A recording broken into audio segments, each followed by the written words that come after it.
How to define the right indicator for your program. Concept 1. The logic chain. This video was shot during the Interact event, Indicators and Data Collection in Florence, on the 2nd and 3rd of March 2017. There are several factors that influence your choices when you are defining the right indicator for your program. In this video, you will hear more about why a good logic chain is crucial for your program when designing your indicators. How to define the right indicators. So here we are back with the logic chain. So something is broken in terms of the environment that we're working in. Something is not performing in the way that we want. There is some sort of failure. That then gives rise to that failure and gives rise to a rationale, a justification, an explanation of why we're going to get involved with our program. In order to understand that rationale clearly and effectively in your program documents, you really need to understand what the conditions are you're trying to address and what the failures in play are. And that brings back the point about the needing to get good baselines, good ex-ante assessments in place that allow you to understand what problems you're facing, how you're going to resolve them. And what does that then give rise to once you've identified a rationale? Objectives. Yeah? So out of the reason to get involved come your objectives. Primary objectives, secondary objectives, a whole set of objectives. And those objectives then actually allow you to start thinking about the inputs. Cash inputs, in-kind inputs, money inputs, partner expertise inputs to actually carry the thing forward. And those inputs then buy what? Activities. And those activities then give rise to? And those outputs then give rise to? Results. And those results then give rise to? Okay. And those impacts then give rise to what? Change. Absolutely right, yeah. So inputs to activities, to gross outputs, to results and impacts, and feeding back. And do you remember these three things from Amsterdam? Notions of economy. Are you achieving your activities with the inputs at the lowest price? Have you been economic? Secondly, are you efficient in doing your activities and spending your money? Are you actually generating the volumes of output that you anticipated? Thirdly, effectiveness. We had a set of objectives. We've delivered a set of results. How aligned are our results and our objectives, giving an indication of our effectiveness? And crucially, the question, having gone all the way through this, these things that come out here and feedback, have we improved what was broken in the first place? And I'm sorry to say to you, if you've done all of this, and this has not addressed the top, that is not a great result. Because that's what we set out to do. So hold in your mind the importance of that logic chain. We're here to put things right that aren't working. We're here to identify interventions and programs with good objectives which drive a set of consequential things. And those results, if we've got everything specified right, will address the conditions, the problems we were facing in the first place. How many times do you think we as evaluators have seen the results addressing the condition indicators 100% fully? Never. 100% of the time. We very, very rarely find programs that are so well designed that the impacts they've given actually have fully addressed the condition indicators. Some of them do really, really well. Some of them do quite well. Some of them do appallingly badly.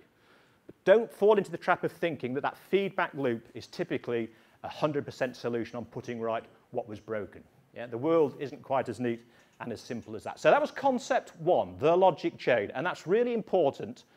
That must run through your programs. It's like a tattoo that every part of your program is saying, this is the logic of what we're doing. But that logic chain is not something you simply write when you do your documents. That's on your desk every day. You're thinking about it. Is it working? Is it delivering? How can I improve it? How can I tweak it? How can I amend it? How can I maximize what's coming out at the bottom in terms of results to make the best possible intervention. So that was the first concept, the logic chain. Now, just to get the terms absolutely right, because there's a bit of confusion on this in some circles, activities are the things that are done. Hard or easy to measure? Activities. Easy, I'm hearing over here. Shake of shoulders over here. Activities generally are easy to measure. Yeah? Those are the things that are done. They're really quite countable. And then we've got outputs. Those are the things that then begin to flow out of the activities that are being counted. So what are the number of attendees we're having at a workshop? What are the number of businesses advised from the advisory activity we've delivered? What are the collaborations we're forming? And those then drive the results. Yeah? Subsequent effects caused by the outputs, which can again be measured. Yeah? So, for example, increasing understanding of a new policy. And then the long-term effects, the impacts. Yeah? Long-term considerations, wider economic, social, and other effects that are being coming out of the programme.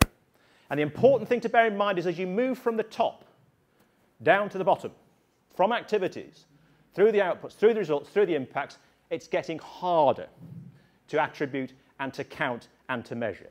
Yeah? What are the ones that really matter on there? Really matter for your programs? Results. Results and impacts are probably the most important tokens of your success. In reality, where do you spend most of your time counting? Outputs and activities. Yeah, so there's a bit of an asymmetry. There's a bit of a misalignment between counting all of this stuff, yeah, here, when this is really quite important. Yeah? You have to be careful. You don't get so consumed, so involved in counting activities and outputs that you begin to lose sight of the things that really matter for the program, which are results and impacts. If you get in that logic chain working and it's properly tight and it's holding together, what's the problem we're trying to fix? You can answer that because we've got a rationale. What might happen if we do nothing? So-called reference case. We all like to believe that if our programs don't happen, nothing will happen. Actually, some things will happen. And you remember me drawing this diagram, those of you who were at Amsterdam? Here's time. Here's some measure of impact. Here's your program. Whoa, fantastic. It's been really successful. Linear, straight, finishes high. Look at all the difference I've made. Yay, brilliant, really successful. What the reference case allows you to understand, that which would happen in any event, in actual fact, was that. So the difference that you're really making is not that. It's actually more like that. Yeah? And that's why this notion of attribution, this understanding of the baseline position, what would happen if you weren't to intervene, my language, the reference case, yeah, is really important in understanding, really, in terms of impacts and results, the difference that you've made. Yeah? Okay, so hold on to that. That's really important consideration to go forward with. And then, if we are going to act, we are going to intervene, is our program aligned with strategy? Have we got this notion of strategic fit? Is it going to deliver us clear and strategic objectives as we go forward? What are the options by which we can address those problems? So you'll be thinking about options in the design of your programs. Largely you're past that now. What do we need to spend on inputs to deliver the things we propose? Costs and activities. What are the expected outputs and results and impacts? And are we actually targeting the right people or right communities? Yeah. Doesn't matter how busy you are, how effective you are at delivering outputs, results, and impacts. If you've actually ended supporting a load of oranges as your beneficiaries and your target were bananas, you've actually not been very effective. Yeah? And that often gets lost in the counting process because we get so busy thinking about the numbers we've produced, we forget about whether we're getting the right beneficiaries and the appropriate targets. Are the costs of what we're doing acceptable given the benefits? So notions of value for money, the notion of economy, the notion of efficiency, the notion of effectiveness. And crucially, will the benefits continue without our support? And you deliver all your programs very effectively, and you walk away, and nothing then happens. Is that good or bad news? It's really bad news, because your job is about putting in place an infrastructure that allows things to continue after you have finished. You've put right the failure that justified your intervention in the first place, and so things can continue into the future unaided. Quite difficult for that to happen in the real world, but you should be focusing on that. So logic chain.